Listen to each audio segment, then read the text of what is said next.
Olá, a graça e a paz do nosso Senhor Jesus Cristo. Eu sou o pastor Fred e nesta noite eu quero chegar até o seu lar com a sua permissão e trazer uma mensagem a você e a sua família que possa ser impactante para o seu lar.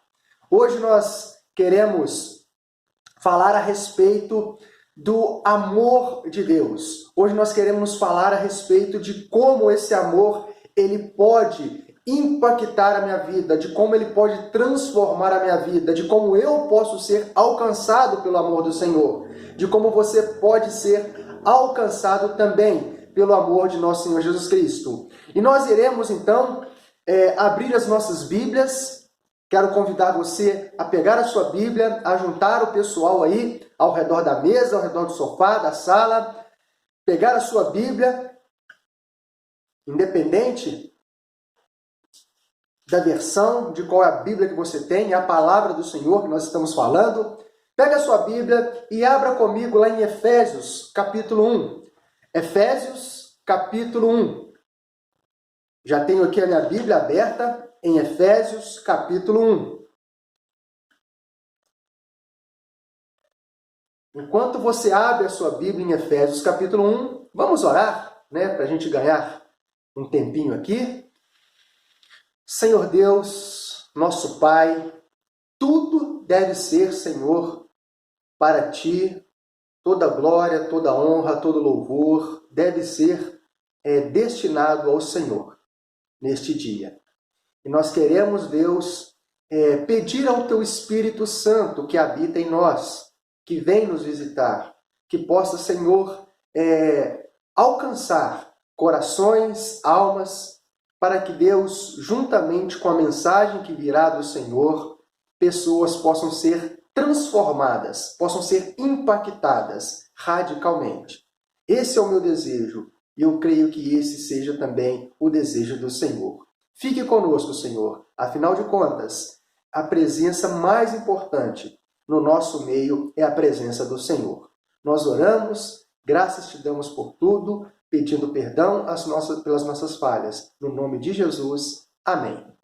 Amém. Efésios capítulo 1 diz assim a palavra: Bendito o Deus e Pai de nosso Senhor Jesus Cristo, que nos tem abençoado com toda sorte de bênção espiritual nas regiões celestiais em Cristo, assim como nos escolheu nele, antes da fundação do mundo, para sermos santos e irrepreensíveis perante Ele e em amor. Vamos parar por aqui? Então hoje nós queremos falar que Jesus emana o amor de Deus. Nós queremos falar do amor do Senhor, mas nós precisamos compreender que o próprio Cristo, o Filho de Deus, o Filho do Deus vivo, é o emanador, o exalador do amor de Deus. E no versículo 3, a Bíblia está dizendo que bendito o Deus e Pai de nosso Senhor Jesus Cristo, que nos tem abençoado com toda sorte de bênção espiritual nas regiões celestiais em Cristo. Então, toda sorte de bênção, tudo que é de bom, todos os atributos que Deus tem derramado sobre nós devido à sua bondade, estão vinculados à pessoa de Jesus Cristo. E quando nós olhamos para o livro de Efésios, nós podemos entender que Paulo, ele traz como tema deste livro, ou então estudiosos, ao compreenderem a dinâmica do livro de Efésios, que foi escrito ali em 62 depois de Cristo, o livro traz o tema como Cristo Jesus e a sua igreja, e não o inverso, a igreja e Cristo Jesus. Então nós podemos ver que o foco ali é Cristo. E às vezes nós, quando temos a oportunidade de nos tornarmos pais, eu me lembro quando eu tive meus 2 filhos, e é interessante como em ver como as atenções giram em torno dos nossos filhos. Tudo que nós vamos fazer agora está em torno das nossas crianças que chegaram no nosso lar. E assim é em todos os lares, e assim é com todo mundo. Mas acontece um problema conosco.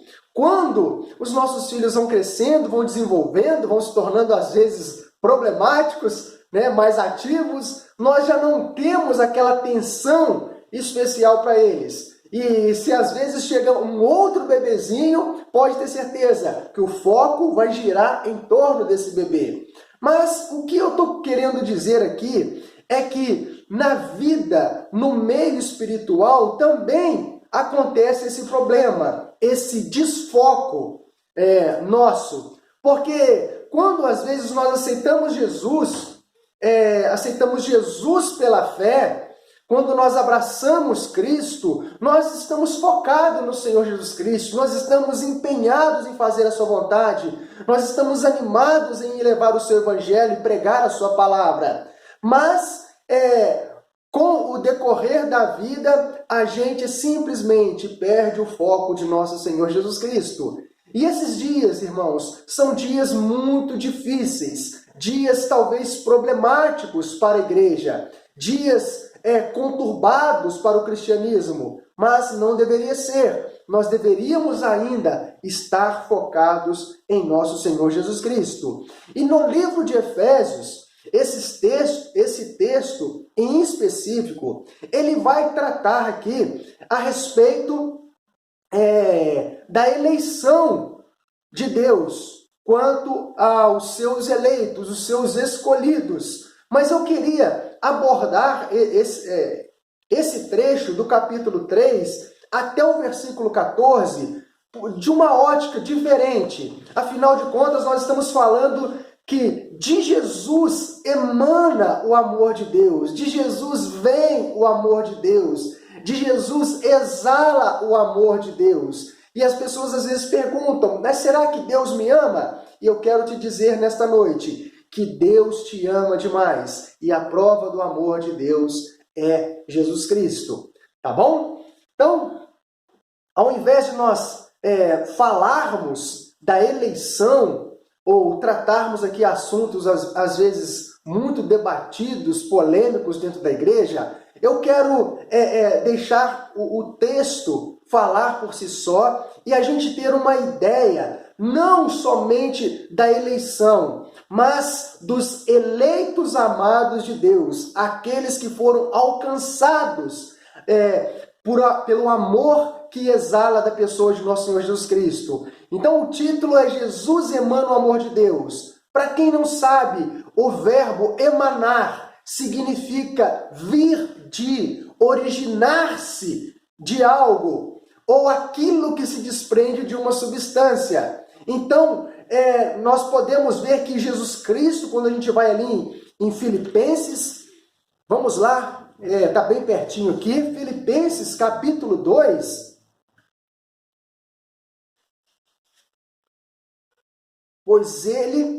Filipenses capítulo 2, versículo 6, pois ele, subsistindo em forma de Deus, falando da pessoa de Jesus Cristo, não o julgou como usurpação o ser igual a Deus. Antes, a si mesmo se esvaziou, assumindo forma de servo, tornando-se em semelhança de homens e reconhecido em figura humana.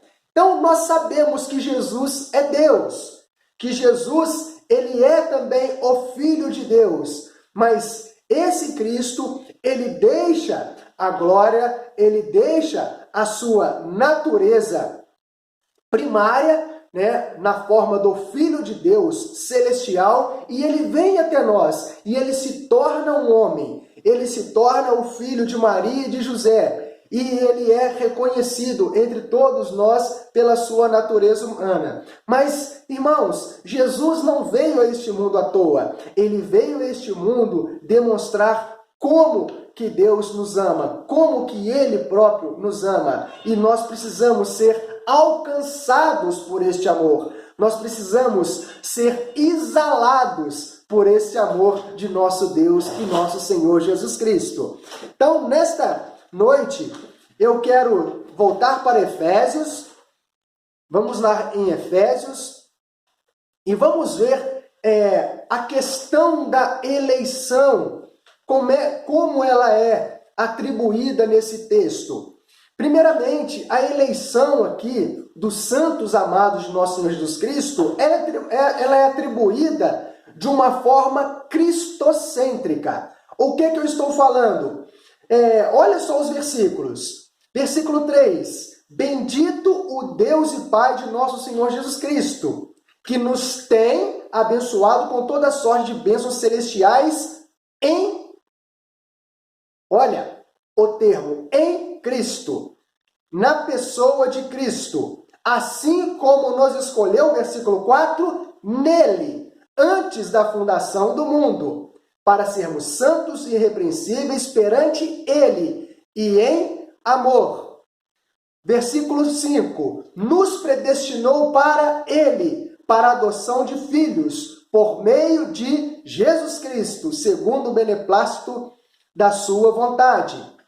Versículo 6, para louvor da glória da sua graça, que ele nos concedeu gratuitamente em Cristo. Então são versículos, irmãos, que mostram que a eleição, talvez a gente fala eleição e a gente não aborda o amor de Deus nessa eleição. Essa eleição, ela é cristocêntrica. Em outras palavras, Deus não escolheu salvar pessoas aleatoriamente. Ele não simplesmente decidiu, eu vou escolher esse para ser salvo, eu vou escolher aquele para não ser salvo. Não é assim que funciona. Tudo está determinado pela pessoa de Jesus Cristo. E nós sabemos que a fé que salva é uma fé atribuída a Jesus Cristo. E a Bíblia também nos garante que Cristo, ele veio a este mundo para morrer por toda a humanidade. Ele veio para morrer por todos os seres humanos. E um texto, talvez que nós podemos abordar aqui nesta noite, vamos lá em Atos, capítulo 2, volta aí um pouquinho, Atos capítulo 2,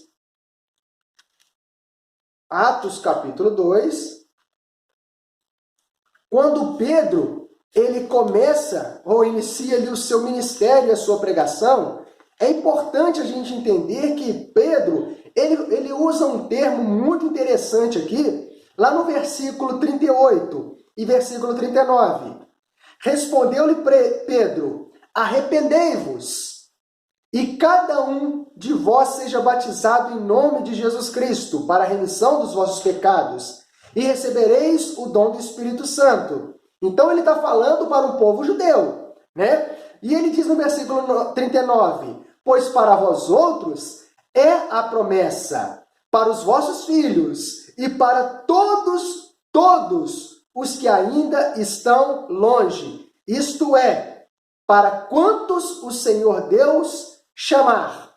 Então, meus irmãos, talvez a gente interpreta esse texto de uma forma estranha, né? Porque é para todos os que estão longe, isto é, para aqueles que Deus chamar. Mas como nós estamos falando do amor de Deus, como nós estamos falando da exalação desse amor, Deus em Cristo está chamando a todos quanto ainda estão longe. Então, Cristo, a palavra aqui, o termo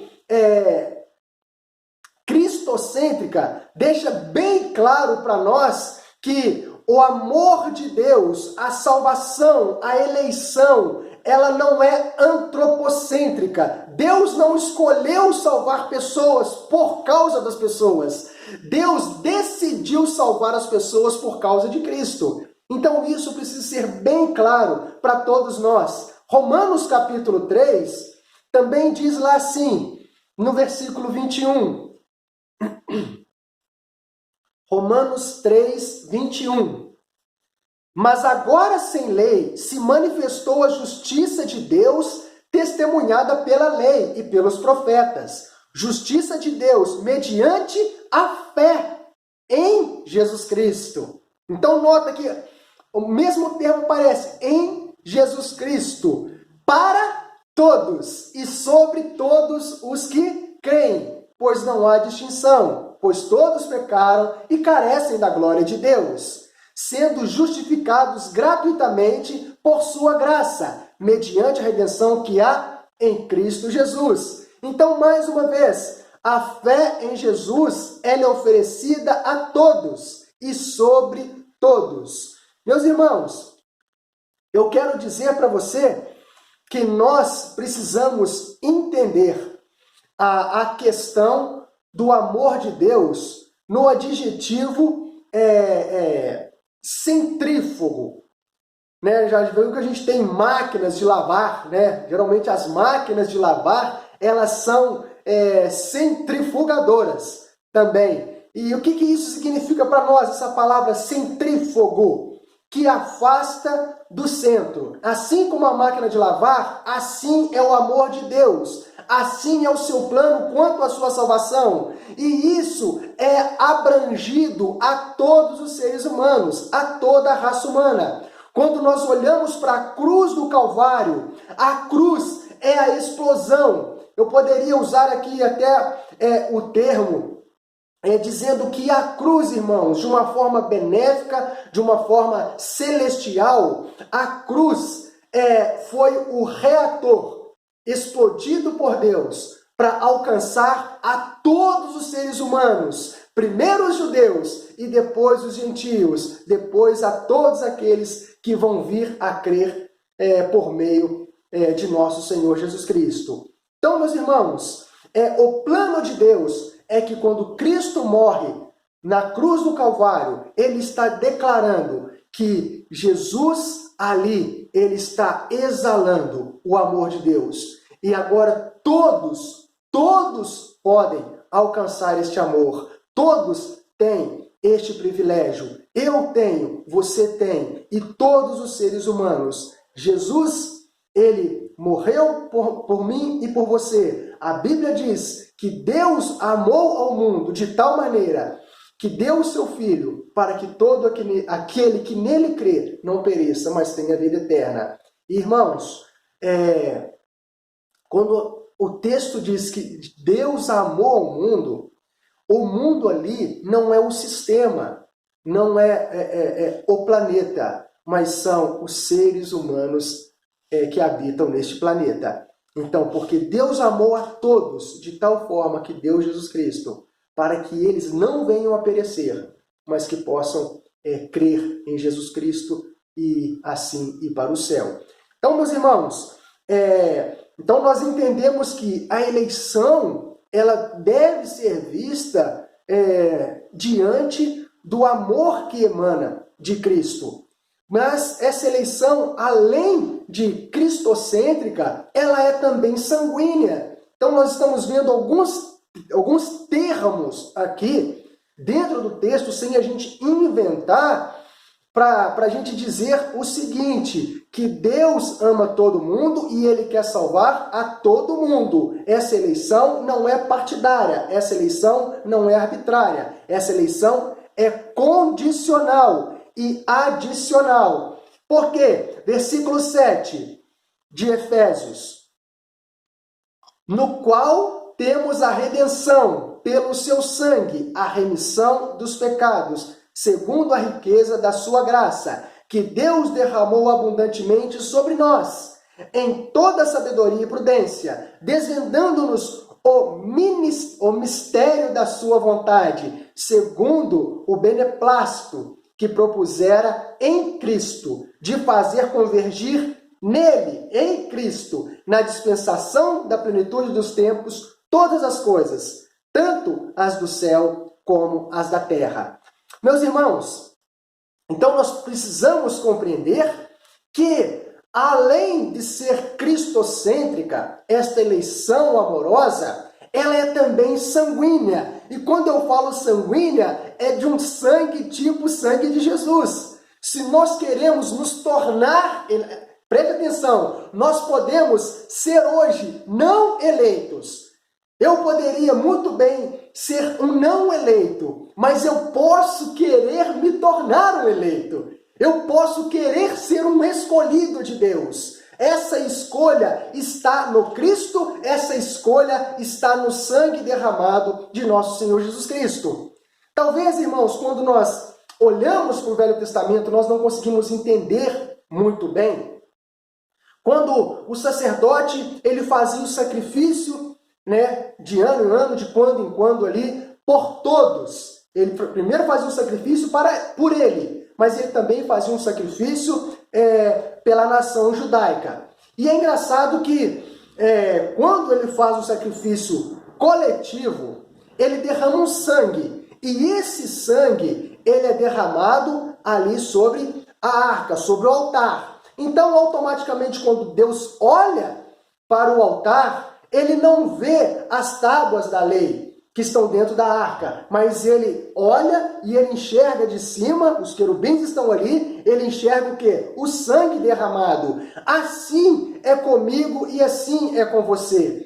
Talvez nós não compreendemos como é Deus agindo diante dessa maravilhosa forma de se comportar com relação aos nossos pecados. Então Deus olha o sangue na arca e ele não olha diretamente para a lei, para os 10 mandamentos. E como ele não está vendo os 10 mandamentos, automaticamente a sua ira se aplaca diante dos pecados da nação. Assim acontece conosco hoje. A Bíblia diz aqui que no qual temos a redenção pelo seu sangue, a remissão dos pecados. Em Atos capítulo 17, uma outra pregação de outra pessoa, antes nós vimos Pedro falando que é para todos vós, para os vossos filhos e para todos que ainda estão longe. Lá em Atos capítulo 17, agora já o apóstolo Paulo convertido, tendo uma vida íntima com Deus, pregando ali em Atenas, ele diz o seguinte, versículo 30, Atos 17, 30. Ora, não levou Deus em conta os tempos da ignorância. Agora, porém, notifica aos homens que todos, em toda parte, se arrependam.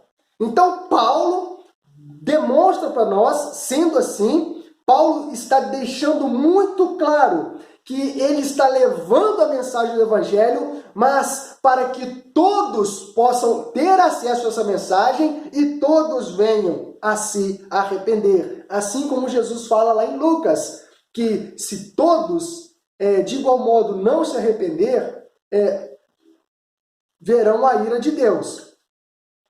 Então, meus irmãos, desta forma, nós podemos entender uma coisa, que o sangue de Cristo, ele foi derramado para todos. O sangue de Cristo, ele vai alcançar a todos, mas a todos aqueles que crerem, todos aqueles que o aceitarem como Senhor e Salvador.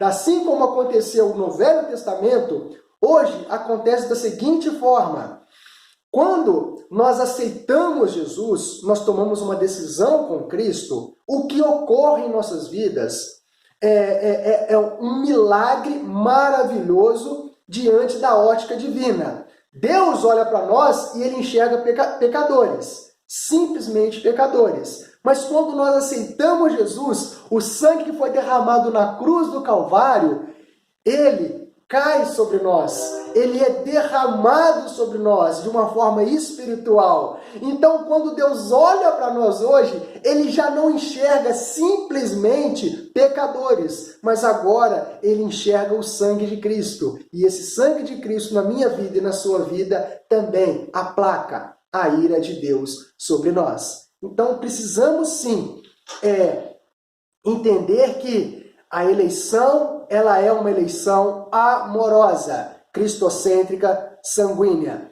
E a Bíblia diz para nós um texto bem interessante em Hebreus capítulo 9, com efeito, versículo 22, com efeito, quase todas as coisas, segundo a lei, se purificam com sangue, e sem derramamento de sangue não há remissão de pecados. E eu pergunto para você, será que Cristo não morreu para alcançar a todos? Será que todos não terão acesso ao sangue de Cristo? sim, o sangue foi derramado, e foi derramado de uma forma universal, para todo mundo ser alcançado. Então eu quero dizer para você aqui uma coisa. Remir. O termo remir significa estar desobrigado de pagar uma dívida ou cumprir uma obrigação.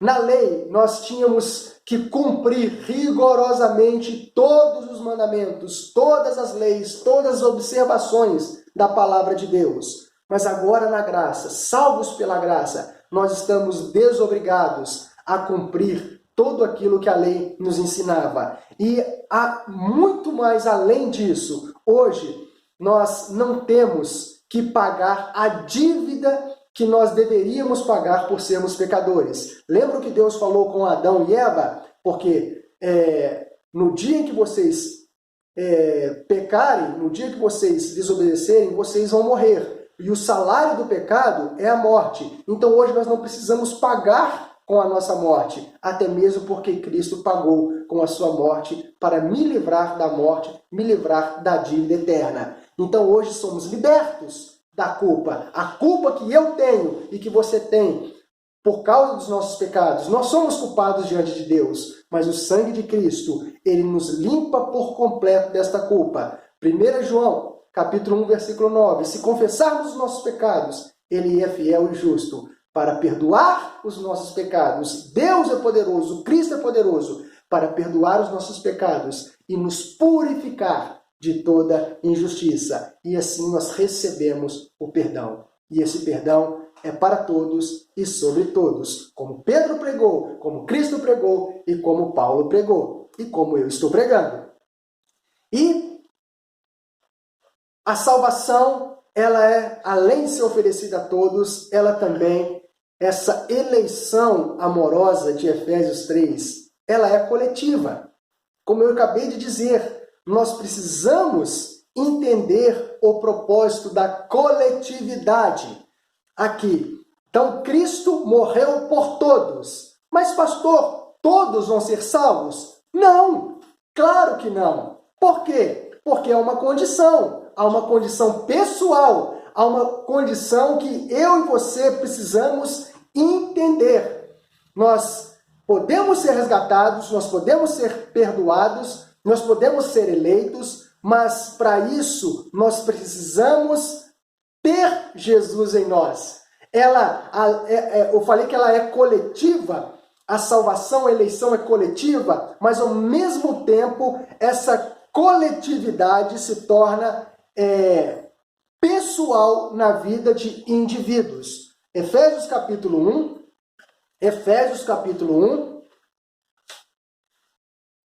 diz assim, de fazer, versículo 10, só para a gente continuar esse texto, de fazer convergir nele, na dispensação da plenitude dos tempos, todas as coisas, tanto as do céu como as da terra. Nele, digo, em Jesus, no qual fomos feitos, é nele que nós fomos feitos herança, é nele que nós fomos predestinados segundo o propósito daquele que faz todas as coisas conforme o conselho da sua vontade, a fim de sermos para louvor da sua glória, nós, os que de antemão esperamos em quem? Em Cristo, em quem também vós, Paulo se dirigindo ao seu povo, aos interessados da carta, depois que ouviste vós, certo? Depois que ouvistes a palavra da verdade. É muito importante. O texto, ele está sendo totalmente cristocêntrico. Está dizendo que a salvação é em Cristo, a eleição é em Cristo, a predestinação é em Cristo, a nossa vida depois de Cristo, ela já foi escolhida por Deus, mas tudo é em Cristo. Mas o termo depois aqui é muito importante, irmãos. Em quem também, versículo 13, em quem também vós, depois que ouvistes a palavra da verdade, o evangelho da vossa salvação, tendo nele Jesus também crido. Aí sim, fostes selados com o Santo Espírito da promessa. Irmãos, Deus, o amor de Deus em Cristo, ele quer alcançar todos, né? Centrífugo. A cruz, a explosão do amor de Deus, o foco estava ali, na cruz do Calvário. Então, ali, Deus começou a fazer a máquina centrífuga funcionar para que o Evangelho chegasse a todos os povos, todas as nações, todas as etnias. O amor de Deus pudesse chegar. Mas o que acontece é que, independente de onde o amor de Deus vai exalar, o Evangelho vai chegar, ou as pessoas vão ter acesso a esse aroma, a essa exalação amorosa do amor de Deus. Independente de onde vai chegar, nós temos a responsabilidade. Deus nos deu a livre vontade para nós aceitarmos ou não aceitarmos. Porque depois que ouvistes a palavra da verdade, quantos ouvem a palavra da verdade? O Evangelho é da nossa salvação. As boas novas é para a salvação de todos. E de pregar o Evangelho a toda criatura, foi o que nosso Senhor Jesus Cristo nos ensinou. Ide, portanto, fazei discípulos de todas as nações. Já não é algo mais focado no judaísmo ou para os judeus. O amor dele, ele está dizendo, vai e leve o meu bom perfume a todas as pessoas. Pregue as boas novas. O problema nosso é que nós não estamos sabendo utilizar o bom perfume do nosso Senhor Jesus Cristo. Nós não estamos sabendo exalar, porque nós somos coexaladores com Jesus Cristo. Deus demonstra o seu amor na pessoa de Jesus Cristo. Mas uma vez que eu fui perfumado, assim como um soldado romano era na época de nosso Senhor Jesus Cristo, ele era banhado ali de perfumes, de aromas, quando ele chegava de uma batalha. Nós fomos também, irmãos, banhados com o perfume de Cristo. Já não é à toa que se você vai ali em Coríntios, 2 Coríntios, olha que interessante, só para a gente compreender do que nós estamos falando. 2 Coríntios, capítulo 2, versículo 14 e 15 diz: graças, porém, a Deus, que em Cristo Jesus sempre nos conduz em triunfo por meio de nós, manifesta em todo lugar a fragrância do seu conhecimento, porque nós somos para Deus o bom perfume de quem? De Cristo. Cristo, irmãos, é o exalador. Cristo é a fragrância. Cristo é o frasco de Deus. Mas nós somos co-exaladores com Cristo. Nós estamos aqui para exalar o amor de Cristo. Mas nós só iremos fazer isso quando nós ouvirmos o Evangelho da verdade, quando ouvirmos o Evangelho da salvação e quando nós crermos em Jesus. Aí sim nós seremos selados e seremos feitos filhos de Deus, herdeiros de Deus, co-herdeiros com Cristo. E eu quero dizer que o que talvez está acontecendo como falha da igreja atual é que, irmãos, quando a Bíblia diz que nós somos o bom perfume de Cristo, nós deveríamos aqui estar exalando não o nosso amor, mas deveríamos estar exalando o amor de Cristo, assim como Cristo exala o amor do Pai. Então, Cristo, em atitude, ele demonstra que Deus nos amava. E talvez hoje nós precisamos entender que nós precisamos, em atitude, mostrar para os nossos semelhantes que Cristo não só nos ama, mas também ama eles. Aqui eu usaria um outro adjetivo para a gente entender. Lembra que eu falei que a cruz, a explosão, ela foi centrífuga, uma máquina de lavar, para que o amor de Deus pudesse chegar a todo lugar. Hoje nós estamos na era do centrípeto. Nós devemos aprender a sermos mais centrípetos em nossa fé, em nossas atitudes. O que significa centrípeto? Aqui já é o oposto, já é um ralo de uma pia, né? Onde a pia está cheia de água e você abre o ralo e tudo converge no ralo. Tudo vai para o ralo. Talvez o homem hoje está muito no centro das atenções. Talvez os problemas da humanidade estão muito no centro das atenções. Mas eu quero dizer para você, nós precisamos focar mais na pessoa de Jesus Cristo. Nós precisamos ser mais constrangidos pelo amor de nosso Senhor Jesus Cristo. Nós precisamos entender, irmãos, que Jesus deve estar no centro das nossas vidas. Mas Jesus também deve ser o título da matéria que sai no jornal de manhã. Jesus Cristo deveria estar no primeiro plano nas nossas conversas.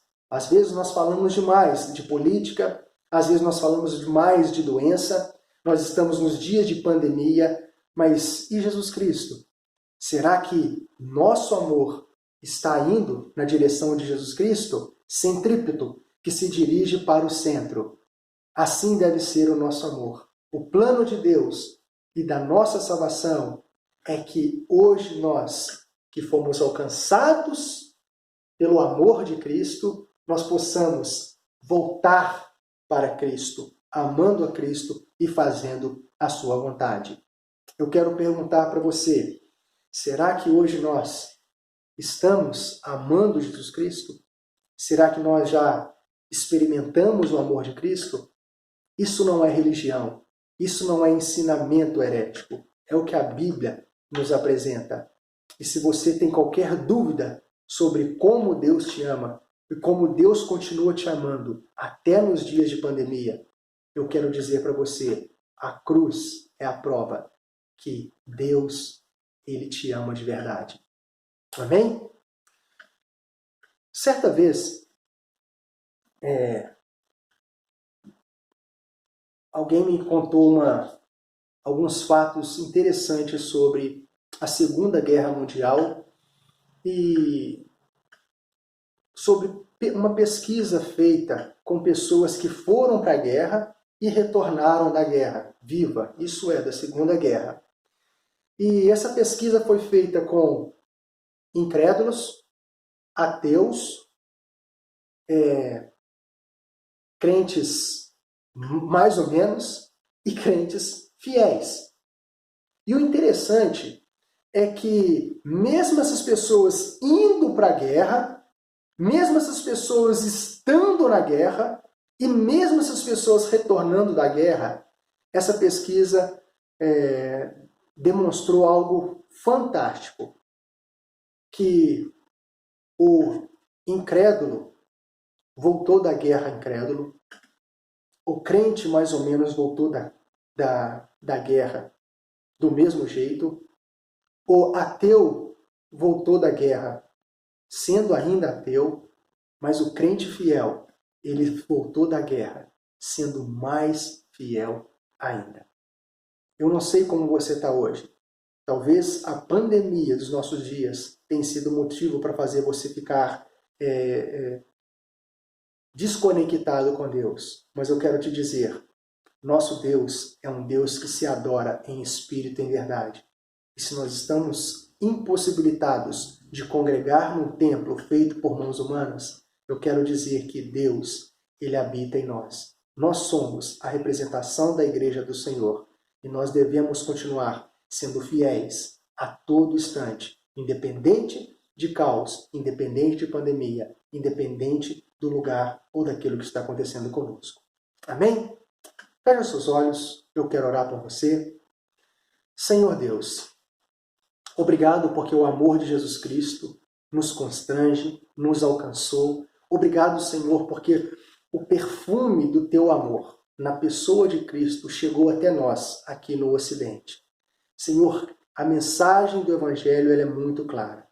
E, Senhor, Cristo precisa voltar a ser o centro da eleição. o centro do amor do Senhor, o centro da igreja, o centro das nossas conversas, o centro do nosso dia a dia. Senhor, que o Senhor possa, Deus, alcançar mais pessoas, que mais eleitos possam ser alcançados por Ti. Deus, nós Te amamos, nós Te exaltamos, porque o Senhor nos amou primeiro. E isso é maravilhoso. E Deus, obrigado, porque hoje nós podemos, Senhor, compartilhar as boas novas, a verdadeira boas novas, que Jesus nos ama, que o Senhor nos ama e que nós também podemos nos amar conforme o bom perfume de Cristo que somos representantes. Deus, eu te agradeço e peço as tuas bênçãos sobre todo aquele que está, Senhor, conosco nesta noite e aqueles que ainda serão alcançados por esta mensagem. Senhor, essa é a nossa oração em nome de Jesus. Amém. Amém? Deus te abençoe, Deus te guarda. Tenha você uma ótima semana. E lembre-se, Jesus te ama demais. A cruz é a prova do amor de Cristo. É Cristo no centro e nós ao redor dele. Amém? Tchau, tchau. Fique com Deus.